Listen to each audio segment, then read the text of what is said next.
Welcome to Swenglanese, the only podcast talking the language of business here in the Middle East. Your hosts, Barry Lee Cummings and Oscar Andermo, give you their own insights, as well as interviewing business leaders in the region to help you on your entrepreneurial journey. Barry, Oscar, let's talk Swenglanese. Hello and a very warm welcome to this episode of Swenglanese. On this episode, I am very, very happy to be joined in the studio, the virtual studio, by David and Piero, who are from an organization called Exirio. Hi guys, how are you today? Very well, thank you. Excellent, thank you. Good stuff. So this is a unique one for me because we've got two people from the organization on the call. So we're going to go through our process for you guys listening in there. And David and Piero are going to tell us a little bit about their entrepreneurial journey and what they've learned along the way, where they started, and how we've got to where we are today here in the UAE with an organization called Exirio. But as always in our episodes, guys, whoever would like to go first, let's roll back the clock a little bit and go as far back as you like to your own personal journey of where you started in the working environment, what you were doing, and then take us on a journey up to today. Who wants to go first? I don't know what's best, Italian or Spanish accent. Piero is the better speaker. All right. Okay. Okay, Piero. So my background is primarily finance and private equity, and David and I first crossed paths at business school 15 years ago. It still hurts to say 15. Feels like yesterday. So we crossed paths all that time ago back in Singapore, and then we went our separate ways. I stuck with private equity. He did a bunch of other things, and then completely randomly we bumped into each other again in Dubai. Private equity took me to Dubai towards the end of 2008.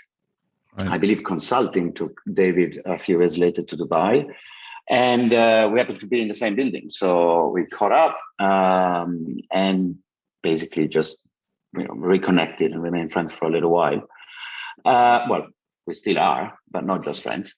And then we got involved in a few projects together that kind of gave us the chance to get to know one another better, understand how the other one works, and also everything I would say, understand the complementarities, because we're very different in terms of background as well as, I would say, character, which is great, which means, we disagree on a number of topics on a regular basis, which is great because, you think A, I think B, let's think about what works best. Maybe it would be C.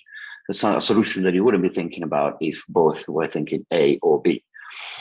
And about a year ago, just over a year ago, Exirio started. Right. So that's as far as my background is concerned and what took me here. So Dubai has been my home for 13 years, almost. Glad to call it my home. It's a great place, and especially for entrepreneurship.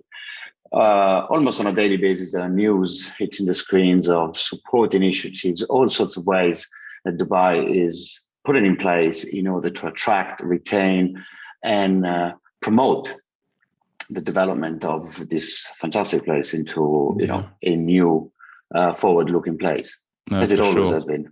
Yeah, no, I 100% agree. And we'll get into that a little bit more in a second. We'll just let David do his introduction because I definitely like you to talk through some of these things that you've leveraged on the ground here as well. But David, tell us a little bit about your journey so far. Yeah, so my background is I studied bachelor's and master's in computer science, and I was in technology, and I started my career in technology.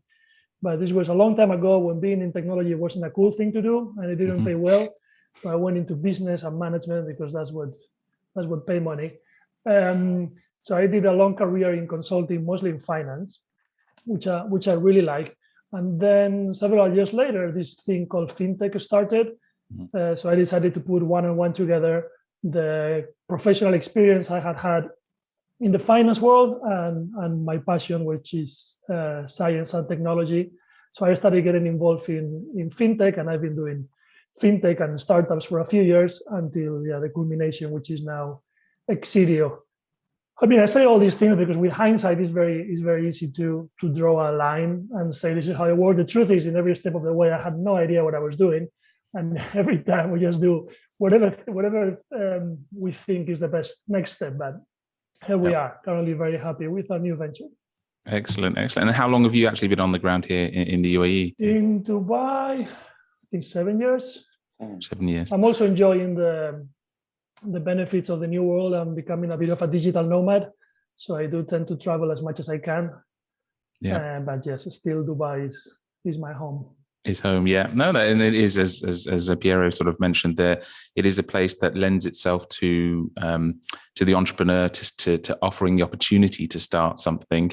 But you both obviously came from backgrounds where you were working for other people, working for organizations, and then came back together in the UAE. How can you just tell me a little bit about the process of going from working for somebody to deciding, you know what, let's do something ourselves? How did that go? David, you've kind of already alluded to it. It's just like, well, we're just going to do something, but usually there's something a little bit more behind it in terms of, okay, what was the catalyst for you to go from employee to entrepreneur, as it were? Well, for me, it was just seeing other people do it. When, as I mentioned, fintech started, some friends told me, well, we're doing this startup. Do you want to invest some pocket money in this? So I started getting involved as an investor, as an advisor. And then I kept thinking, well, that looks quite cool. So the more I got involved with the startup world, the more I fell in love with the idea of creating value that way. And then once I got into it, I also love the lifestyle. So now I don't see myself doing anything else. But it was just like that, the tiptoeing into it and realizing that this is an amazing way to live. Right. Okay. And in terms of timescales, how long was it from thinking this is cool to dipping your toe in to making that jump? What was the kind of the lead time on that? I guess at least 3 years before. Since I told you my friends started doing this until I jumped. To be honest, even after going to startups, I came back to corporate for another year. So I've been coming back and forth, but I think this is it now. Hopefully we can work in Exirio for the next 10 years, and we don't need to make more changes. Sure. And was that just before we get into Piero's story, with the jumping backwards and forwards, was that from a security perspective, from a financial perspective? Because some people say, you know what, I'm done, and some people say I've got to flip backwards and forwards. No, in this particular case was that somebody that I had worked with in the past asked me to join what he was doing, and he's somebody that I really liked working with, and I thought it was a very interesting opportunity. Of course, money helps. But I live very frugally, so cool. I guess that's not always the reason. Sure, yeah, that's always helpful as an entrepreneur at the beginning, definitely, though. Piero, from your side of things? Well, it's very similar. I mean, when David and I started kind of doing projects together, a lot of that was looking into ideas of other people, thinking of how we could help, apart from some pocket money. So you start saying, and sorry, not just the people we worked with together, but also a number of friends that had done that. So you start seeing people doing it, and at the same time, you're very, the memories of hours and hours and hours of red tape and bureaucracy that characterizes the corporate life. And you think, okay, I spent 9 hours doing this. Is there any actually impact? How much paperwork? How much? There's so much time that goes wasted, and you see people around you, some as clients, some as friends, that are doing it. And again, the lifestyle side of it, as David mentioned, when you work, you're working, and you can see kind of the direct impact of what it is that you're doing. You're not kind of lost in this big corporate mammoth where you're just a small little piece in a massive mechanism. And I think the lead time, I think for me, the catalyst really was David, because the original idea of Exirio is his. And so he started talking to me, I would say probably about 1 or 2 months before it started. And I found the idea very exciting. Now, I have grown to believe that it's not necessarily the idea that makes a successful startup. The idea is a good thing to have, but ideas are somewhat commodities. It's not that hard to come up with an idea. It's really the execution and whether you put the right people together. And so the idea looked cool. At the time, I really could see the complementarities between the two of us. And yeah, that kind of made it happen. Yeah. No, obviously, fantastic. David did. The desire also, David, not to do this by himself. Sure. Yeah. No, indeed. And I think that just to really come back to that point, I think it's a really important one for everybody listening is that the ideas, and something I firmly believe in, I have had to say to a few of my friends as well, is that, you know what, the ideas are easy. People can come up with 20 ideas a day for what seems like a good business idea. But if you don't take action on that and you don't implement it, then it just remains as an idea, and you can't the ideas don't just turn into businesses by themselves. They require a lot of work. And this word that you've mentioned there a couple of times, both of you, lifestyle. A lot of people thinking about going into this side of things and starting their own business, it's because they see the red tape, the bureaucracy, the problems of working in the corporate world and think, I can do that better. And then they want to start doing their own business because they want to work less in some cases, or work more effectively to give them more time, earn more money, and live a certain lifestyle. From your experience of setting up Exirio, and we're going to talk about what it is, has that been the case in terms of saying, right, I'm jumping ship, I'm going to set up my own business, I'm going to work less, I'm going to earn more money, I'm going to be able to travel, I'm going to be able to do this from the beach? Has that been a reality for you, or has it been slightly different? Well, the work less, I think, is not the case, is the work smarter. Yeah. It's a smarter way of working. I mean, what I keep telling my friends is that, I don't have days off. There's no weekend. Having said that, 11 o'clock, I want to go to the mall for 2 hours because I feel like it. I just go. And I catch up with whatever I have to do in the evening or on Fridays or on Saturdays or whenever that may be. Plus, we have a team that is all over the place, which means weekends, Friday here, not weekend anywhere else, and so forth. Yeah. So it's not like you work less, but it's the flexibility of it. It's all result driven at Exirio, and I would suspect in most startups. So as long as you get the job done, what you've got to be doing, it doesn't really matter whether you do it at 5 a.m. or 5 p.m. or in the middle of the night. Yeah. So yeah. No. It's a very good point. It's something that I think perhaps COVID has also helped a lot of businesses understand, those that do employ multiple people, is that you don't necessarily have to be in an office signing in at 8 a.m. and signing out at 6 p.m. to be effective, because I know from my time in corporate, I could easily be in the office from 8 a.m. till 6 p.m. and do nothing. But the fact that I was there would classify as I was working. So yeah, I think that a lot of businesses have started to see that actually, if we empower people to do their own thing, they can work very effectively from anywhere. And again, with the global nature of business now, it's 5 a.m. here, it's 5 p.m. somewhere else. It doesn't really matter anymore. It's a 24-hour thing from that side of things. So it's quite an interesting point. But working smarter, I know it's a cliche, but it's so true, especially when you start your own business, is that you don't have to be anywhere at any specific time. You start to manage that a little bit differently. Which is and also the relationship between working and money is different, because when you're in a large organization, you may or may not care a huge amount about what the company actually does or what the ultimate objective of the company is. I mean, David and I are not working for a salary because we don't make any money. So, the focus is entirely on what the company is, what the product is. Does it serve our users? How can it do that better? How can we get there faster? In a better way. So it's focused on what we want to deliver rather than the money at the end of the month. Because, as I said, at the moment, there isn't any money at the end of the month. Sure. Yeah. Which, again, I think is a very valid point for people to understand, is that at the beginning of this journey, there often isn't anything left in the account for you as the owner to take out. It's all going back into the business. It's all about building that business. It's all about investing in that business. And sometimes that means sacrifice. That there is, as much as you'd like to take out some money and pay yourself, sometimes it just isn't the way. But on that note, I suppose it's probably a good time, perhaps David, as the idea man, your journeys together your individual journeys have led to Exirio. What is it? Tell us a little bit about what it is and what it does and how it's helping people.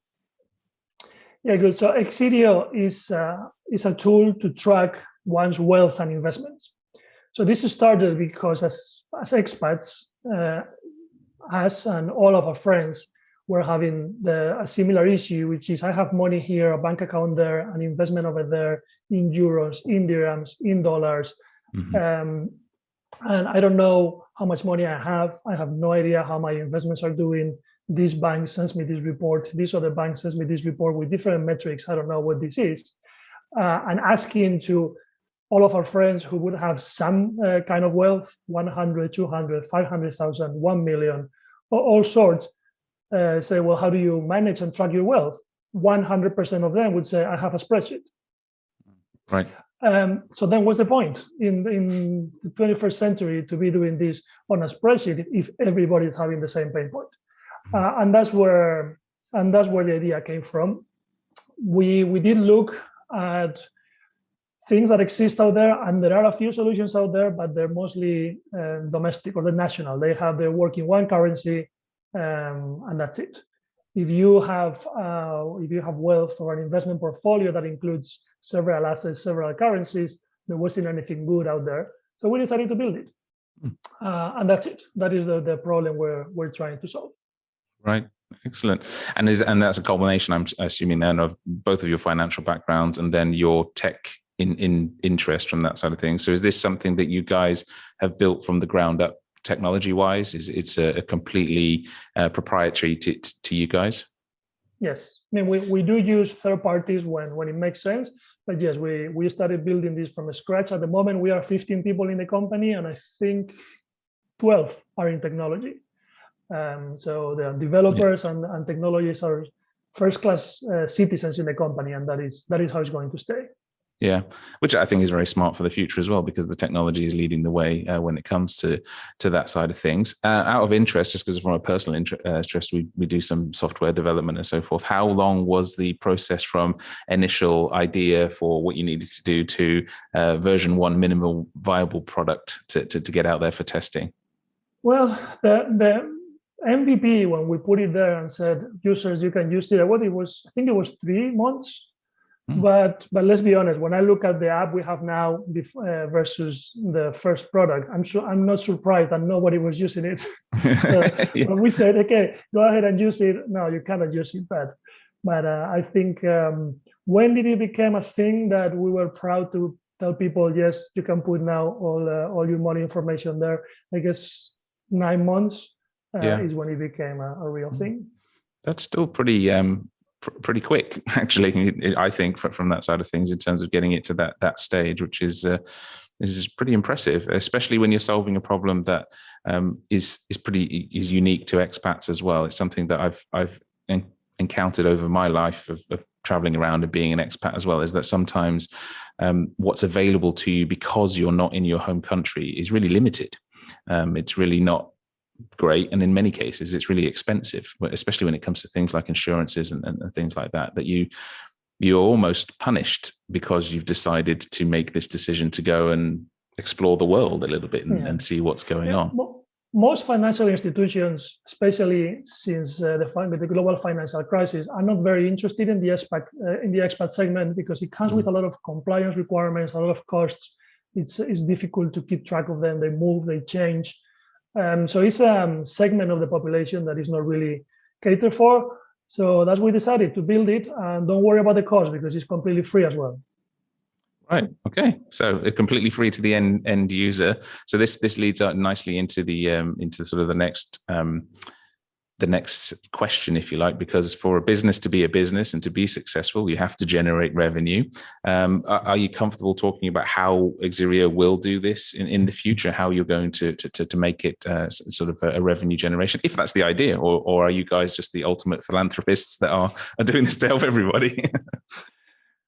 I mean, there are multiple ways to monetize a product like this. It is not our intention to monetize it anytime soon. The first and foremost objective is to build something that people really want to use on a very regular basis. So until we have a number of thousands of power users that log in 2, 3, 4, 5 times a week and therefore we can see that what we have is truly beneficial, at that moment in time, we believe that the best way to monetize this will manifest itself. There are alternative ways, complementary ways. We still don't know which one we go for. At the moment, it's entirely, the attention is entirely on the product and whether, to which extent it serves its purpose, and how it can do it better tomorrow than it did it yesterday. Right. Of course, at some point we will monetize, but it's not something that's going to happen next week, next month, or this year at least. Right. And the current offering is free, and our promise is that for all the first users, for all the current users, it will remain free. Right. So if anybody is thinking about using it and has a concern about, well, these guys will start charging me next year, that won't be the case. Right. Yeah. So all the initial users get access as testers, I guess, from that side of things, as loyal first customers. How are you gauging, how are you collecting the feedback from these people to make it better tomorrow than it is today? Is there a process in place for that in particular? Yes. I mean, we do sit down with, when possible, we sit down with users. Some of them have had an experience with it already, and we just take notes of, whatever things didn't quite work or were not quite clear. It's very hard at times for us to fully appreciate the experience that someone that lands on the app for the first time goes through, because obviously for us everything is crystal clear because we spent a year day in and day out looking into it. So when possible, we sit down. If the user is already a user, we hear the feedback. If they're not, it's interesting to sit next to them and see what they do and how they go through it by the first time they register. We reach out. Not only interested, it's incredibly frustrating. You want to kill the user and say, "How can you not get this?" Yeah, 100%. It's so easy. I didn't want to say. And we reach out to people by email with not a lot of replies, but I don't blame them. I don't reply to these kind of emails either. And then we try to look at the behavior based on analytics, obviously all anonymous, but to see what works and what doesn't. We do spend a lot of time thinking of ourselves as users. So when we don't have an answer, we think, okay, so how do I want it? Of course, you always need to check and get feedback. Sure. Because without feedback, you go nowhere. Yeah. And to your point there, David, it's always interesting. Again, personal experience of going through this is thinking how, in my mind, this is so simple and straightforward, and yet somebody else is the ability to really get confused and not understand what to do next, and doesn't get that button is what you press, even though it says press this button now. It is extremely frustrating, but I think that's also a big part of being a business owner, especially in the tech space, is that our own understanding of what's going on is not really the focus anymore. We have to kind of get ourselves out of our own head and literally come from a completely blank slate, because as you're experiencing, people are doing that, and whilst it makes sense to us, to other people it just looks like completely foreign and weird and confusing. And even though in our mind, when we're looking at it, you're thinking this can't be that confusing, surely, but it is. And that frustration, which is why I asked the question about the feedback loop, because I think it's great. I think it's a great company approach to want to be better tomorrow than you are today. Same for personal as well, but trying to get that feedback, especially in a world of emails coming out and too much information, and asking people to give back to you, even though it's for their own benefit, is sometimes really difficult to get an answer out of them.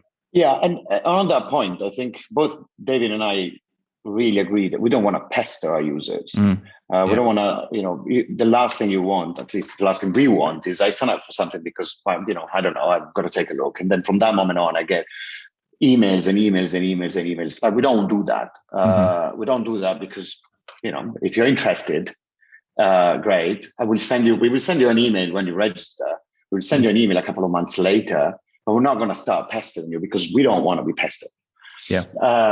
So, again, it remains to be seen how valuable it is to, in my opinion, at least, to spam anyone that has given you their email address. But we don't think it is. No. It's annoying. Everybody seems to be offering calls these days. Yes. Whatever one registers to, there's always, so we jump on a call. So no, I don't want to have a call. That's 1 hour of my time. Why would I want to have a call? Yeah. That seems to be the modus operandi of many companies at the moment. It is, and unfortunately has been, especially here in the last 15 years I've been here in the UAE, the idea of us meeting at a networking thing, for example, or an event, and we talk about it and we exchange business cards, and the next thing I'm being bombarded by your company by spam, effectively, and at no point did I expressly give permission to be added to your database and spammed to death. But it is unfortunately very, very common here, which is why I think it's even more important that we get our technology offerings correct so that people can close the loop themselves without us having to actually pester them. Is that they're thinking, you know what, I would like to give this feedback to this organization because I really do like this app and this service. I just wonder if they could do X, or I just wonder if Y could happen. And that's actually a far more valuable feedback loop anyway, because then you've got it coming from people who are genuinely interested, who are using it, and then are perhaps seeing something that, to your point, Piero, when you're in it, we're in it and we're seeing it all the time. But then a fresh pair of eyes comes in and uses it. And for 90% of it, they're like, yeah, that's great. That works. That's well. And then they just say, but could this happen? And it's, I've gone through this process myself, and it's like somebody just shines a light and you think, oh yeah, that's a really good idea. And it's easily done. It's something that can be easily fixed and built into the offering, and it just makes a big difference. And we wish we got more feedback. So we really mean it. Whenever the two priorities in our company are number one are security, but number two is user feedback. So whenever a user communicates with an issue, everything else stops, and that is the priority. Yeah. It's just so valuable to have that input. Yeah, agreed. And I guess for you guys, I suppose, as I'm come from a digital marketing background as well, so it's also how you incentivize people to give you that feedback without becoming that company that's spamming people with offers all the time to try and get that kind of thing. But I think this is also a valid point that at the end of the day, we live in a transactional world, and if we want something from our customers, then we have to give them something in exchange. And unfortunately, this is again just my personal opinion, even providing them with an awesome app and service is not enough to get them to give the feedback that we want them to give. There has to be something even extra on top of that, especially when it's constructive feedback, because I'm sure you've probably experienced this, and correct me if I'm wrong, is that people are always willing to give you negative feedback, but they're not so keen to give you positive feedback in terms of how you're doing something well, and maybe there's a way to build on that. I suppose that's actually a question. Has that been the case? Do you experience that yourself, or has that not been the case for you guys? We've got all kind of feedback. Some more constructive than other. I think the starting point, anyways, that the biggest critics of this app are ourselves. Actually, me. I'm the one that is never happy. I mean, I've got to give it to David. Whenever there's a big milestone that we reach in terms of development or whatnot, it takes a moment to stop and kind of pat everybody on the back for the following 3 to 5 minutes. For me, it's not good enough ever, which is, I suppose, can be frustrating for the people around me. But it's just development is endless, right? So you're never going to say, okay, this is it, this is the app. Now let's move on to something else. You keep on tweaking, changing, adding, modifying, removing. And we have all sorts of feedbacks, obviously from close friends and people that kindly sit down with us. The feedback is very constructive, but again, that's the easiest one to get because they're friends. And sometimes it may not necessarily be the most valuable because they're trying to be delicate. So I don't want to offend you.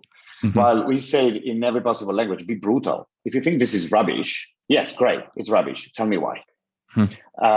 And we'll put all our best efforts to make it less rubbish tomorrow, and ideally great next week from your point of view. So brutality is necessary in feedback sessions.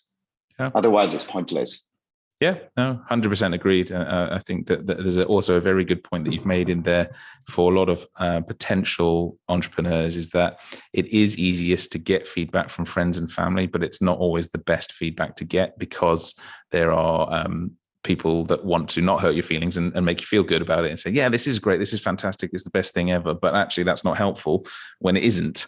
And so sometimes the feedback from complete strangers is actually the most valuable feedback, because those are your customers and they're not going to hold back with any worries of hurting your feelings, which in the business world, exactly right, you need that. It's not about your ego and feeling good about it, because if it is rubbish, you need to know it's rubbish faster so that you can not make it rubbish anymore.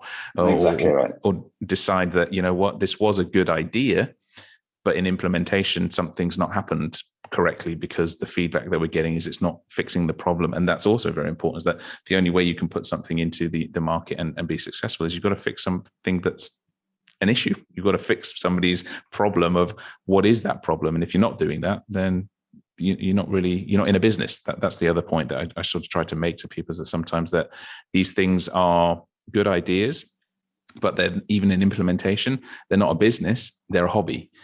Because you've got to be able to get to that point where, from a business definition, that your product is solving a problem and that people are willing to pay you somehow. Somebody along the line is willing to pay you for that problem solving service.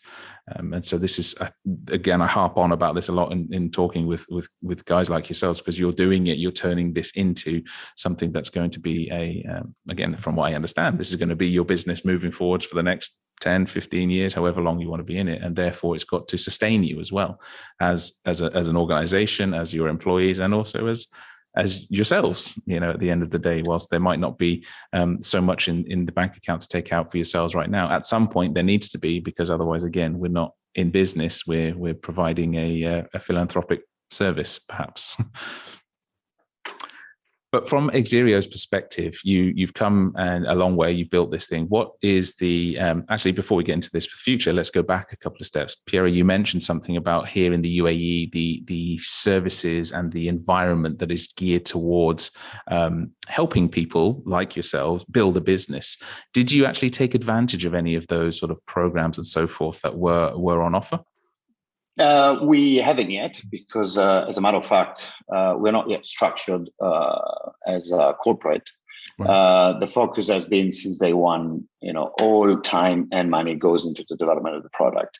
Mm-hmm. However lean the process of setting up a company and everything that goes with it may be in whatever jurisdiction, it's still a distraction from the actual service that you want to provide. I mean, the distraction in terms of time and in terms of money.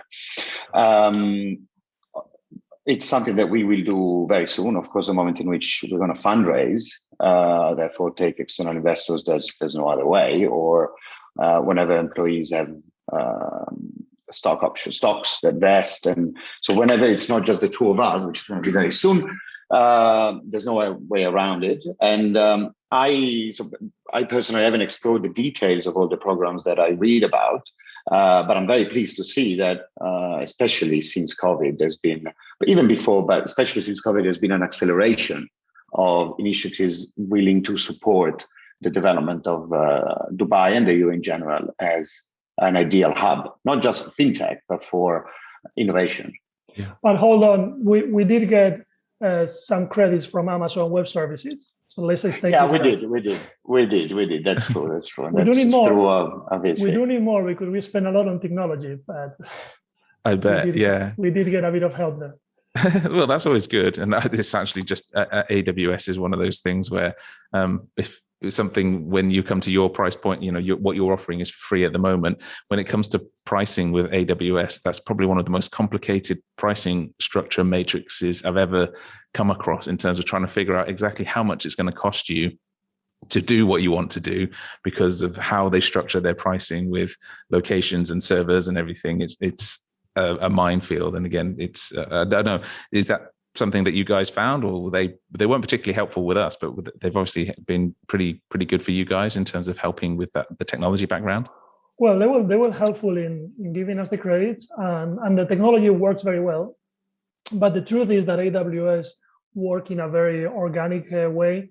So it's not the most user-friendly platform. And as you say, for cost, it's really difficult. I spent a few hours yesterday trying to see how we can save some money. We're still in the free tier and with the credits, but yeah, in a few months, for the level of complexity that we've built already, this is going to get really, really expensive. And yes, it's not the most user-friendly platform ever. Yeah, but it does work very well. That's I guess that's the if it does work very well, it doesn't have to be the most user friendly. Is the lesson I guess they're teaching us from that side of things. But so then moving forwards for you guys, you're obviously building your user base at the moment. You're getting people utilizing it. You're offering this as a free service for people. So there's no reason why everybody should be using it effectively and to get on it to help manage their wealth. What's the vision and the direction for Exirio over the next couple of years? What do you guys actually want to achieve and get to in terms of the business progress and milestones? What do the next couple of years hold for you guys? Eddie, you take it or I do? You do. Okay. Well, I believe the key thing that we focus on today, tomorrow, next week, next month, and next year will be, again, through iteration to keep improving. Again, being the biggest critic here, I'm not happy with it yet. So there's a continuous amount of an increasing number of new features and fixes that need to be applied to existing ones, and tweaks on the user experience, and it's continuous development, and that's what I think is going to be the key focus for the foreseeable future, at least the next 18 months. That is the necessary journey to make sure that we have something that people truly want, and people in the thousands, 5, 10, 20, 30,000. Once again, I don't know whether I'm focusing too much on the target rather than the journey, but the focus is that until we get to that point, the next stage, which is going to be monetization, is not really going to be a priority. We want people to find this app useful. We want to solve an issue, a pain point, and we want an increasing number of people to realize that through our app they can do that. And it's not just a matter of them realizing, it's us being able to deliver on that promise, which means everything works as it should, and that everything is truly what you want, not things that are not necessary or just confusing. Yeah, there is a reason why we hesitated and nobody jumped to provide an answer to this. We did make a strategic choice at the beginning that we've renewed recently to say we are not going to spend time thinking of monetizing. It's not that we won't, but at this point in time, we are not going to spend time doing that, and we are not going to spend time fundraising. Those things do take a lot of time. We're going to make a commitment that for the first 18 to 24 months, the only focus is let's build an amazing application that people love to use.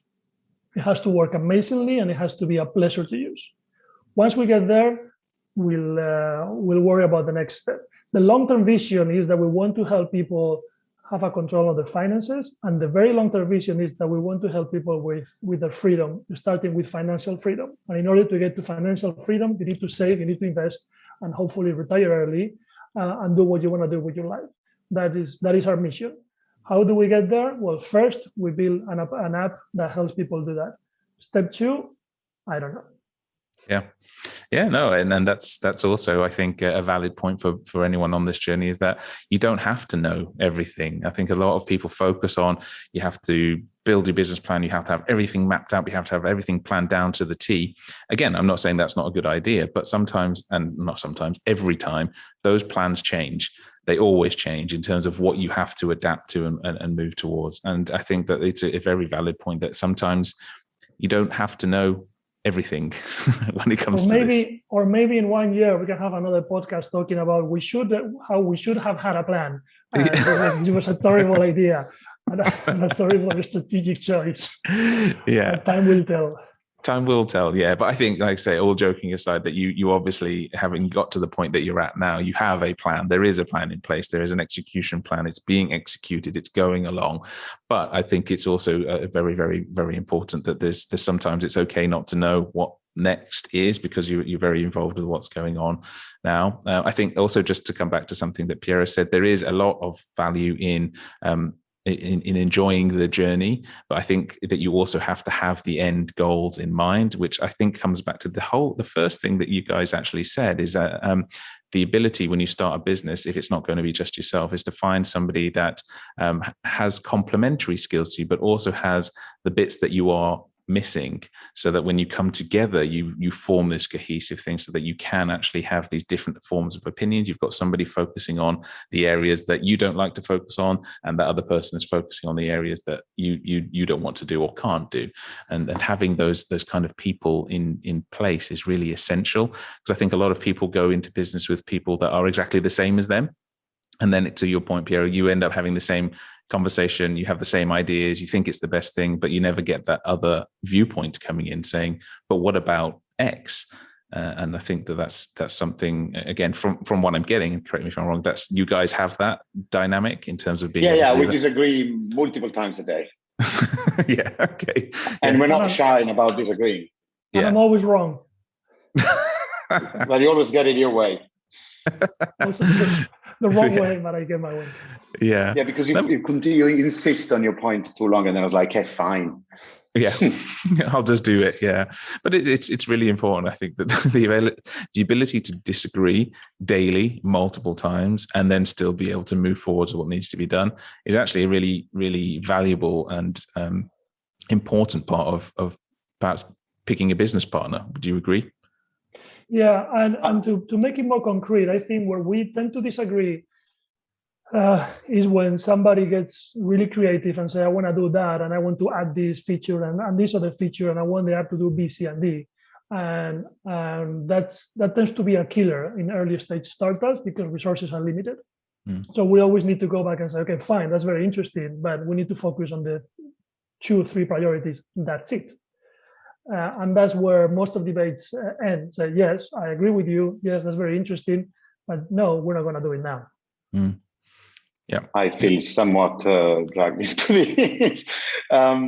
It's true. You need to have a partner that you're able to disagree with, and to go a little deeper in that, knowing that person, having known that person for a long time, and trusting that person and having pretty much everything laid on the table in a transparent manner is crucial. We've been in business together for a year. We've known each other for 15 years. Do I agree with David? Most of the times, no. Do I trust him? 100%. And yeah, I mean, there's the two kinds of people, right? Those that trust someone else to start with, and all you can do is to lose their trust, and all the others that you need to build the trust over time. We don't have to ask ourselves that question. I mean, because we haven't met 6 months ago, or a year ago, or 2 years ago. So that is crucial when you're working with someone. Yeah. And when you're putting so much into it together. Oh, for sure. Definitely. David, were you going to say something then? I just thought you were going to say something. No, I'm just a bit offended that Piero always disagrees with me. But as he said, that's a valuable part of this business for a proposition that you guys have got, which is fantastic from that perspective. Just something that I'd like to focus on for you guys as individuals now in this business is that making the decision, you've got that trust, you made the decision to go into this. It's a lot of work. There's a lot of things that go on. Can you both, in turn, just tell me a little bit about how you keep yourselves as entrepreneurs, as individuals, focused in on what you're doing? So more from the self-development perspective, how you keep yourselves motivated, how you keep yourselves involved, how you keep learning if you're doing that. I guess the question is, what is it as individuals that you do to keep yourselves really focused and dialed in on what you're doing? Whoever wants to go first. Well, I listen daily to David's wisdom quotes, which comes from fortune cookies, in my opinion, but allegedly they come from very reputable sources, because I don't know how he does it, because we're on a different time zones right now, and then for me it's late, or for me it's very early, and for him it's like middle of the night. I send a message, he replies. So he works 24/7, and then on top of that he's able to listen to 1,000 podcasts, read 15 books, and I don't know how he does that, but I think, I certainly look up to David when it comes to inspiration and to keep the focus. I don't know whether he looks to me for that, but he certainly finds time to find external sources as well. But I won't speak for himself. I won't speak for him. Yeah, I do read, and I do listen to a lot of crap on the internet. We live in this era where information is free, and yes, the internet, I think, is one of the biggest gifts of technology to humanity. It's just amazing how much wealth of information and knowledge and wisdom you can have. And years ago, you would need to find the smartest person in your village to learn something from. But now you can go straight to the best expert in the world. And now with podcasts and videos, and I also do Coursera online courses. I do a lot of that. I try to stay healthy also, because that's also the new trend. Diet, exercise, sleep, even though, as Piero said, I might not always get it. So I do a lot of that. Probably sometimes a bit too much. I do read a lot of startup crap, and that's where I get my fortune cookies from. But yeah, then it's good that Piero keeps me real and says, okay, fine, that's all your Silicon Valley fantasy and crypto anarchism is fine, but we need this thing to work. Yeah, indeed. Actually, so just on that, it's very interesting. You're obviously absorbing a lot of information, and the internet, I believe, is a blessing and a curse, because now that you have access to all this information, the job that we have to find is that, well, what is the correct information when it comes to this? So just to end this on, is there a specific, you said, you read a lot of books and listen to a lot of podcasts. Is there a specific one that you would say to someone that was looking at getting into this side of things, the entrepreneurial side of things, that you would recommend to listen to read, as this is the one that you would always go back to, as almost your trusted resource? If everything else went away, this would be the one thing that you would want to keep. Yeah, I find that in most sources go through a period where first they publish something really good, and then that is great, and then out of that fame, they publish a lot of useless stuff. It happens with great authors. It happens with great podcasts. Like everybody spends 10 years developing an idea, publishes it, and then they live out of that fame. So it's hard to mention one source that is always good. Having said that, for tech startups, I think one of the best summaries, I'm always following Y Combinator, which is the most famous startup accelerator in the world, and they publish a lot of stuff, and we follow pretty much the same approach. And in terms of resources, there's a website called Startup Playbook, written by Sam Altman, where they summarize a lot of these learnings and a lot of these lessons that they share with their startups. So I think for anybody wanting to do a tech startup, that's for me the golden book. Fantastic. No, that's a really, really useful recommendation. And we'll make a note of that as well for anyone that's listening in, so they can go and find it online. Like I say, the problem with the online space, there's just so much stuff, is that where do I start? Piero, is there anything in particular? And the problem is advice is contextual. So also, in all these podcasts, people, a lot of times they end the podcast saying they have any piece of advice. And the problem is advice is always so contextual. And I can give you the same piece of advice to two different people. And it could be very useful for one and rubbish for the other one, and vice versa. So it's really hard to find just this is the three wisdom pills that you need in your life. Having said that, for tech startups, for earlier stage tech startups, the Startup Playbook is a good source. Yeah.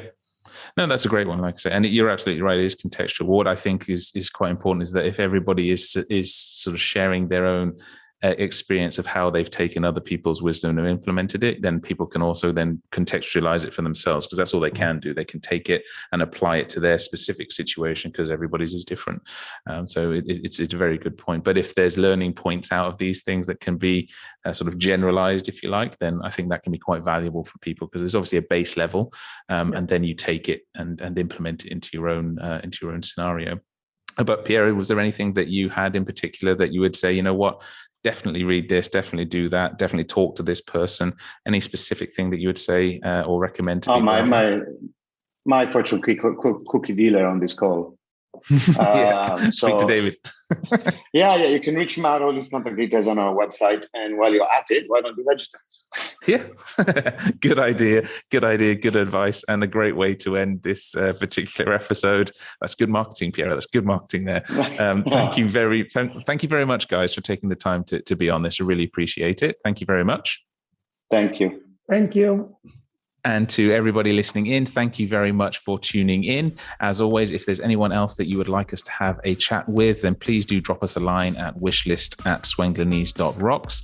Thanks very much for tuning on this one, and we'll see you on the next one. Thanks very much. Bye for now. Thanks so much for listening to this episode of Swenglanese with your hosts, Barry Lee Cummings and Oscar Andermo. We'll catch you next time.